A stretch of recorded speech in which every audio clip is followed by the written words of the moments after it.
sa episode ngayong araw ng Voltes 5 Legacy mga daga.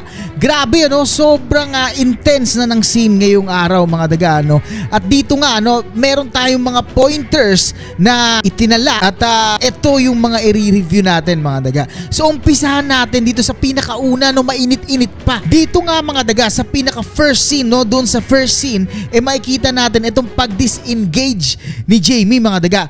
Maalala natin na itong sa anime ay kaparehas din ng ginawa ni Jamie doon sa anime. At agad-agad nga na naisip nila Steve na mag-vault out dito mga daga. Mga daga, ang masasabi ko lang dito, ito yung sinasabi kong vault out at may nag-correct pa nga sa atin dyan sa comment section na sinabing hindi daw yan vault out At tingin ko naman tama naman siya kasi meron talagang tamang salita doon sa vault out, diba? Meron kasing yung vault out kasi talaga is nag-vault out sila. Kaya tingin ko rin doon sa mga putol yung katawan na gusto natin makita disengage yun Tingin ko hindi yun vault out. Parang disengage nga yun. Tingin ko lang.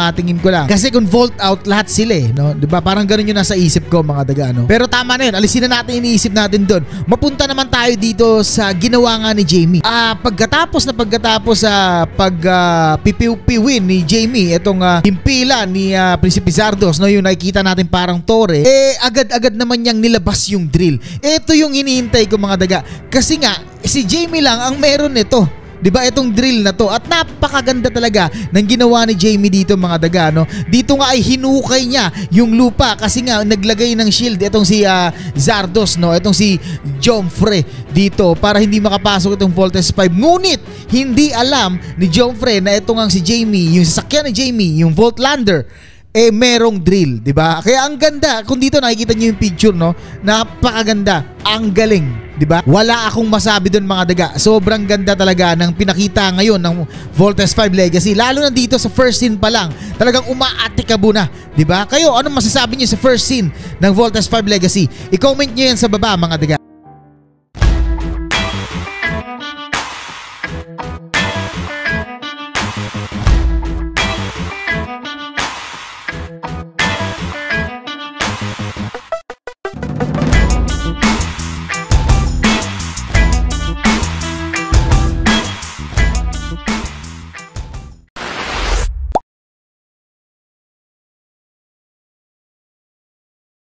Dito naman mga daga, pag-usapan natin itong si Hrothgar.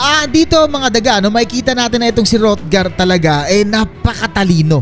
Diba? Kung nakapanood na kayo ng episode ngayong araw, makikita natin doon na itong si Hrothgar ay gumawa ng isang gamit para talunin itong mga taga-Busan. At napakaganda talaga nung ginawa niya na yon mga daga. Dito nga ay kitang-kita natin na walang laban itong mga sundalo na to. Maski sila Homestuck, itong si General Homestuck at saka itong si Xander talaga namang tinablan din nitong gamit na ito na ginawa ni Hrothgar. Dito rin mga daga makikita talaga natin kung gaano katalino itong si Hrothgar dahil talagang nag-predict na niya na mangyayari to, yung mahuhuli sila at dala-dala lang talaga niya ito lagi itong itong aparato na to. At pinakita rin dito sa flashback, yun yung gusto ko doon mga daga merong flashback. Kunyari may pinakitang bagay, di ba? May pinapakita kung paano niya talaga ginawa yun. At yun yung pinakagusto ko sa isang palabas, yung laging may logic, may kwento, may backstory at mapapasabi tayo na doon niya pala ginawa yun. Kasi nga mga daga kung iisipin din natin, nagtataka rin ako nung una ko nakita bakit hindi sila tinatablan, di ba? May mga tanong kasi, may mga tanong sa isip mo na guguluhin ka at dito nga ay pinakita yung flashback at doon nga natin nalaman na kaya pala sila hindi tinatablan kasi may nilagay na sila sa katawan nila at sinubok niya yon, pinasubok niya yon nung unang ginawa niya nun kay Judala nakita natin sa flashback yun. Dito rin mga daga makikita rin natin kung gaano talaga kalupit itong si Hrothgar dito mga daga makikita natin yung leadership dahil nga sinabi niya dito na kailangan mauna nila Garth at umalis na dun sa lugar na yon kailangan nilang umalis at kailangan niya magpaiwan ni Hrothgar dito para hindi nahabulin itong sila Garth, di ba? Kasi ito naman talagang si Hrothgar ang hinahabol nila wala naman kwenta sa kanila yung mga alipin na iba ito lang naman talagang si Hrothgar. Pero hindi nila alam kasi sa anime kung tatandaan natin si Garth ang naging piloto ng Solar Bird. Kaya kailangan niya siguro talagang umalis dito. Kailangan niyang mapuntahan yung Solar Bird at maimaneho yun, no? Maging kapitan nun. Dito nga mga daga, napakaganda ng setup dito. Sana mangyari yun, di ba? Kasi hindi ko pa talaga makikita, hindi ko pa natin nakikita kung ano talaga nangyayari. Pero sana talaga mangyari yun na si Garth din talaga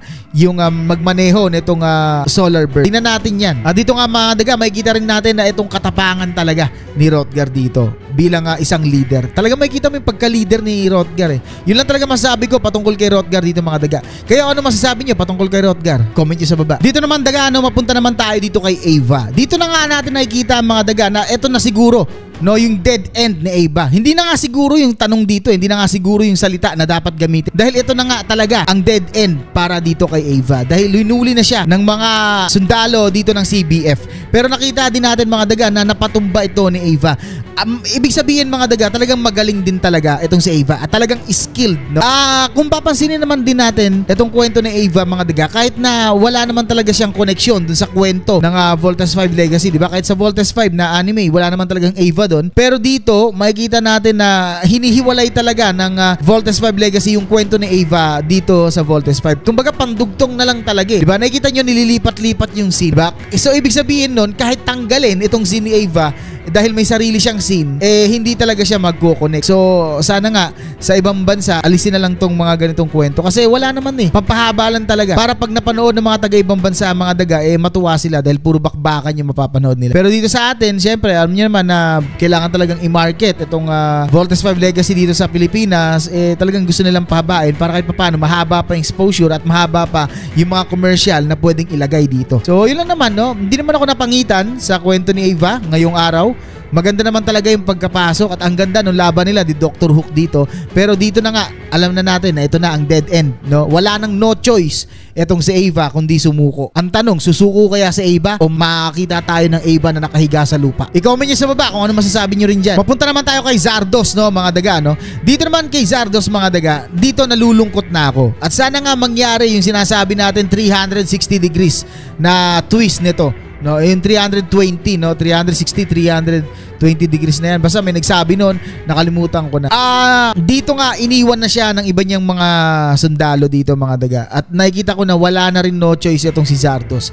Sana lang talaga, yun na lang ang hiling ko, no, mangyari yung sinasabi natin dun sa live mga daga. Na etong si Zardos kumampi na lang dito sa mga kapatid niya at kalabanin etong si Zambojil dahil yun ang pinakamagandang gagawin niya, no? At siya nga ang magiging hari doon, no? Maski yung tatay niya maging hari doon. Kasi etong si Zardos mga daga, no, mabait naman talaga to. Sa tuwing pinapanood nga natin tong si Zardos mga daga, di ba? Para tayong laging naaawa sa kanya. Kasi yung mismong pamahalaan niya, yung sumisira sa kanya. Yung mismong nagtayo sa kanya, ang siyang bubuwag sa kanya. Parang ganun yung nakikita ko talaga dito mga daga. Kaya ang ganda rin talaga ng kwento ng Voltes 5 kahit nung pinapanood ko to nung medyo bata-bata pa ako. Ang ganda talaga ng kwento ng Voltes 5. At dito lalo na ngayon na sinasabi ko nga rin na yung mga tao na nanonood nito ay tumanda na, mas lalo nilang naiintindihan itong kwento ng Voltes 5 talaga. So ayun lang mga daga. Ikaw, ano masasabi mo rito sa kwento ni Zardos? Tingin mo ba mangyari talaga yung 360 degrees na twist o ganun pa rin ang mangyari katulad sa anime? I-comment mo sa baba. Ako naman tayo dito sa last pointers natin. Etong si Draco. Dito napakaikli na lang nang itatanong ko at napakaikli na lang nang sasabihin ko dito mga daga. Una sa lahat, itong si Draco mga daga, kitang-kita natin kung gaano katapang, kung gaano naglingkod dito kay Zardos at kung gaano ginawa lahat ng kanyang makakaya para matalo itong Voltes 5. Pero dito mga daga, tingin ko, ramdam ko na rin na ito na rin ang dead end ni Draco. No, nakakalungkot lang kasi kung nagtulong-tulong na lang talaga sila, si Draco, si Zandra, si Zardos at kumampi na lang sa Voltes team, baka sila pa ang naghahawak nung busan ngayon, no? Kasi nga, alam naman natin na mabait talaga si Zardos, di ba? Sinabi na natin yan. At tingin ko, sasang-ayon naman tong dalawa, no? Itong si Zandra at si Draco sa kanya. At siya naman magdadala niyan. Sayang lang talaga, pero alam na kasi natin na itong si Draco, mawawala to. So kayo mga daga, ano masasabi nyo sa kwento ni Draco? Tingin ko mga daga, hanggang doon na lang ang kwento natin. Kayo mga daga, anong masasabi nyo sa episode ngayong araw? Maganda ba to? Nagulat din ba kayo sa mga ipinakita dito? At natuwa rin ba kayo yung parang inangat talaga yung dibdib nyo ngayong araw? I-comment nyo yan sa baba. At syempre mga daga, huwag nyo kalimutan mag-like, share, and subscribe. Kung gusto nyo lang naman, hindi ko kayo pinipilit, pero isubscribe mo na. At kung gusto mong umorder ng MTCL lanyard, yung link nasa description. Okay ba yun? So paano ba yan mga daga? Kita-kita tayo uli hanggang sa susunod na video. Malapit na matapos tong Voltes 5 Legacy. Kumapit ka lang. Peace!